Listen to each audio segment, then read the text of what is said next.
Hello, everyone, and thank you for joining me in this webinar or watching the recording. My name is Alina Majuma. I'm an occupational therapist and I've been learning and practicing Ayres sensory integration. Today, I'm so excited to offer you this series of Ayres sensory integration with 8 modules. And today, we will look into module 1 of this series. So, let's get started. So, module 1 will be more of theory and understanding the basics of Ayres sensory integration. And to start, we ask the question, what is sensory integration? So this is Jean Ayres, the founder of Ayres sensory integration, and she defined sensory integration as the neurological process that organizes sensation from one's own body and environment to produce or perform an appropriate motor response. So let's dive deeper into that a little bit. When we talk of neurological process, basically this means that the brain is involved and it organizes sensation. So all the 8 senses are involved. The 5 external senses that we all know about and the 3 internal senses. So these are the vestibular sense, which enables us with balance, the proprioception sense that tells us where our body parts are in space, and the interoception sense. So these are the senses from our internal body organs. Our body is also involved, and our motor system comes into play as well. So in this context, the brain receives and organizes information from our sensations. So these senses come from our own body and the environment. And then the brain interprets the information to produce an appropriate motor response that will make our body to be used effectively in the environment. So why is sensory integration important? So have you ever wondered how we navigate the world, how we focus, learn, move, and even react without even thinking about it? So that's all about sensory integration. So sensory integration helps us function in our daily lives. So every day we rely on our senses, the sight, sound, touch, taste, smell, and even balance and body awareness to help us do basic tasks like getting dressed without being bothered by fabric, enjoying that meal without being overwhelmed by smells, or even walking on a busy street without being distracted by every sound. So, when our sensory integration is working well, these things feel automatic. But for someone who struggles with sensory processing or integration, everyday activities can feel confusing, overwhelming, or even distressing. So, sensory integration also supports focus, motor skills, learning, and emotional regulation. So, when the brain processes sensory input effectively, we are better able to concentrate on tasks. Whether it's reading, writing, or even following instructions. So, it also supports our motor skills, both gross motor skills like jumping and climbing, our fine motor skills like buttoning a shirt or even holding a pencil. So, beyond learning and movement, you find that sensory integration helps us with emotional regulation. So, when sensory input is processed smoothly, we feel more grounded and calm. We are less likely to become overwhelmed by loud noises, bright lights, or even unexpected touch.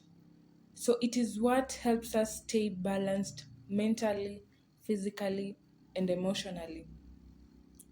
So when I say it's crucial for child development, for children, sensory integration is not just important, it's essential. From birth, kids explore the world through their senses. As they play, as they move and interact, their brains are developing complex sensory pathways that support everything, from coordination and language to problem solving and social skills. So, with proper sensory integration, it lays the foundation for developmental milestones. But when it's disrupted, you find that a child may struggle with attention, the child may struggle with behavior or even academic performance. So they might avoid certain textures, resist movement, or have difficulties with transitions. So with early support for sensory integration for those children struggling with uh, sensory integration, it makes a huge difference in a child's ability to thrive at home, in school, and even navigating the world. So, sensory integration, it's not just something we think about, but it's the core of how we experience life. I'd also like to go through some sensory terminologies that it's essential in understanding sensory integration. And our first term is processing. So, processing refers to the way our nervous system receives messages from the senses and turns them into responses. So it's not just about seeing or hearing things, it's about what the brain does with that information. For example, when you touch something hot, your skin senses the temperature, but it's your brain that processes the danger and tells your hand to pull away. So sensory processing happens all the time, helping us to respond appropriately to the world around us. Another term is registration. So, registration is the moment your brain becomes aware of sensory input. Imagine someone calling your name. If your brain doesn't register the sound, you won't respond, even if your ears technically heard it. So, it might look like a child who doesn't respond to loud noises or doesn't notice when their hands are messy. It's not about ignoring, it's about the brain not realizing the input is there in the first place. So, registration allows your brain to be aware of sensory input. Another term is perception. So, perception is about interpreting sensory input, understanding what you're seeing, feeling, or hearing. For example, being able to tell the difference between a coin and a button in your pocket without looking, that's tactile perception. So it's how the brain makes sense of what's being sensed. And then we have modulation or reactivity. So it's about the brain's ability to adjust and respond appropriately to sensory input. So these are behavioral responses to sensory input. So you may find that some people are overreactive. So they react strongly to small stimuli, like a tug on their shirt feeling unbearable. Others are underreactive. They may barely notice loud sounds or movement. So, proper modulation helps us stay calm, alert, and appropriately react to what's happening around us. So, the next term is discrimination. Discrimination is the brain's ability to detect the differences between sensory inputs. So, this skill will help you tell whether something is rough or smooth, light or heavy, loud or quiet. But without good discrimination, a child might push too hard when writing, confuse similar sounds in speech, struggle differentiating textures, or even have trouble navigating through spaces. So it's what let us fine tune our actions based on a particular sensory details.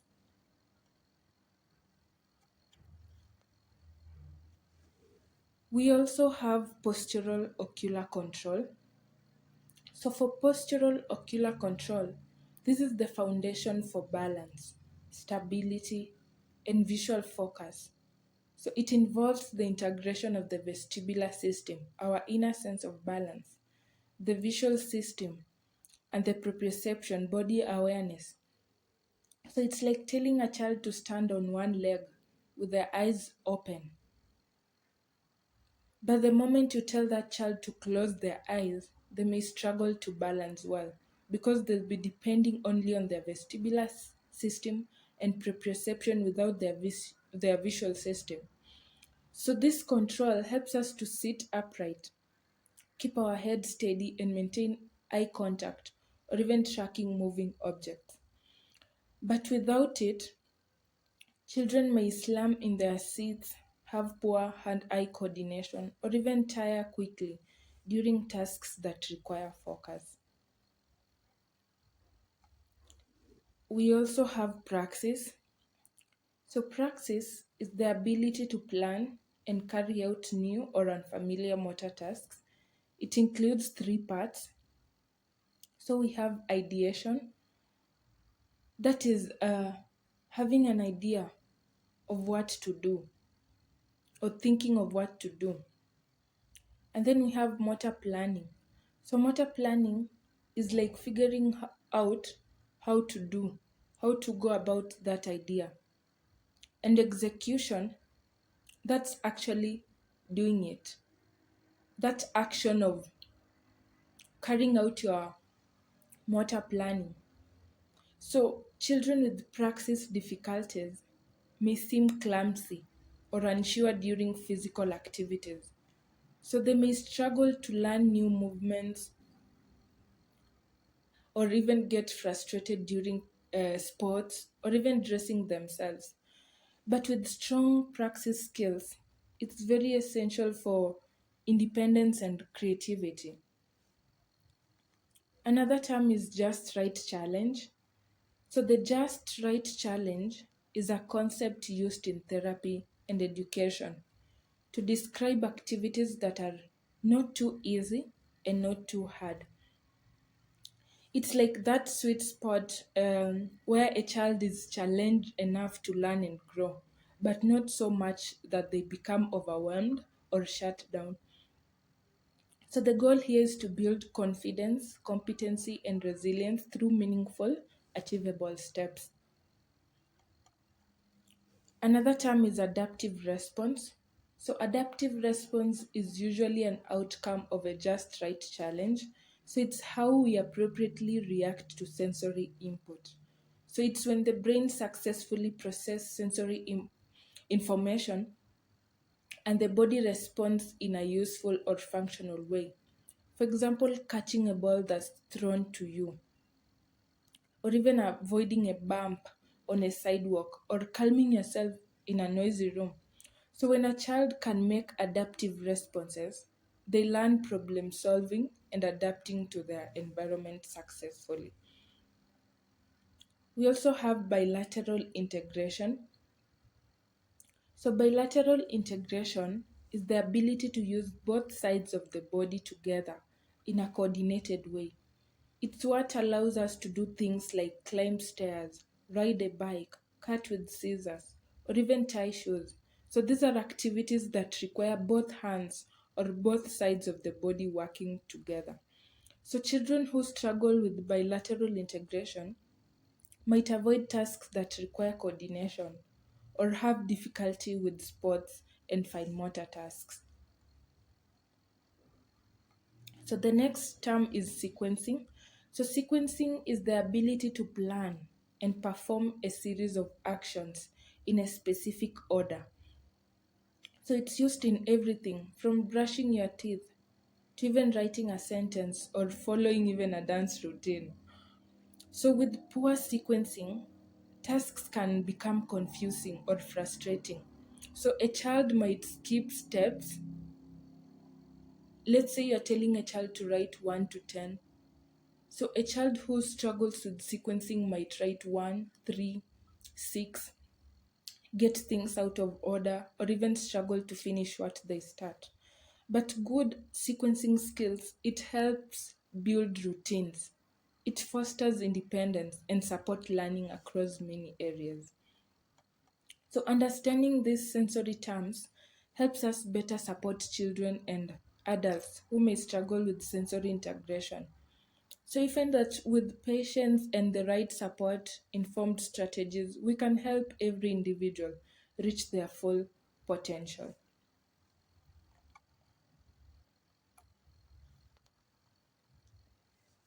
So another question, why study neuroscience in sensory integration? Some people may find it not important, but it is important to study neuroscience in sensory integration because number one thing, it helps us have that physiological knowledge. So neuroscience gives us a deep understanding of the brain's structure, how it functions, and how it processes sensory information. So by studying the nervous system, we can learn how sensory inputs are received, processed, and translated into responses. So this helps us understand the biological foundation of sensory integration. So for example, we know the brain's sensory pathways like the auditory and tactile system work together to process sounds, textures, and other sensations. So, this knowledge allows us to better support individuals with sensory processing difficulties. So, by knowing how the brain reacts physiologically to sensory input, we can create more targeted and effective interventions. Another reason is for developmental insights. So, neuroscience not only helps us understand how the brain functions, but also how it develops over time. So, during critical developmental stages, the brain is especially receptive to sensory experiences. For instance, the first few years of life are when the brain is forming the sensory pathways that will shape how a child interacts with the world. By studying the brain's development, we can pinpoint how sensory integration affects cognitive, motor, and emotional growth. So, understanding these stages, it helps us recognize early signs of sensory processing issues and tailor interventions that are developmentally appropriate. And the earlier we can support healthy sensory development, the better the long term outcomes. So, neuroscience also grounds our assessment. When we assess sensory processing and integration, it's not just about observing behaviors, it's about understanding why those behaviors are occurring. So, neuroscience provides a framework for interpreting assessment results. For instance, if a child has difficulty processing certain textures or sounds, we can look at the brain areas involved in sensory processing to better understand what might be going wrong. So, this solid foundation helps us develop a more accurate and comprehensive assessment, ensuring that we are addressing the root cause of sensory challenges, not just the symptoms. Neuroscience also informs our interventions. One of the most important reasons to study neuroscience in sensory integration is that it informs our interventions. So, when we understand the brain's physiology and development, we can design interventions that align with how the brain naturally processes sensory information. For example, knowing how sensory inputs affect the brain's pathways helps us create activities and exercises that enhance sensory processing abilities. So, these interventions can include things like sensory diets, motor planning exercises, and even environmental modifications, all tailored to the individual's unique needs. So, this approach not only supports more effective therapy, but also empowers individuals to develop skills that can make a real difference in their daily lives. So, neuroscience also increases credibility. So, when we understand the science behind sensory integration, we can communicate more clearly and confidently with families, schools, and other professionals. So, having a solid grasp of neuroscience helps us explain why certain sensory strategies work and why some approaches might not be effective. So, this credibility builds trust with those we work with, ensuring that our interventions are seen as evidence based and grounded in science. It also allows us to stay informed about the latest research and best practices, ensuring we are offering the most up to date and effective support. So, neuroscience equips ourselves with the knowledge needed to truly understand sensory integration. So, this understanding not only deepens our professional practice, but also ensures that the individuals we work with receive the best possible care and support for their sensory needs. So, what's coming next? So, in our next video, we will explore the eight sensory system in details, the brain structures involved, and also look at the sensory processing pathways. So that will be the basis of our module 2.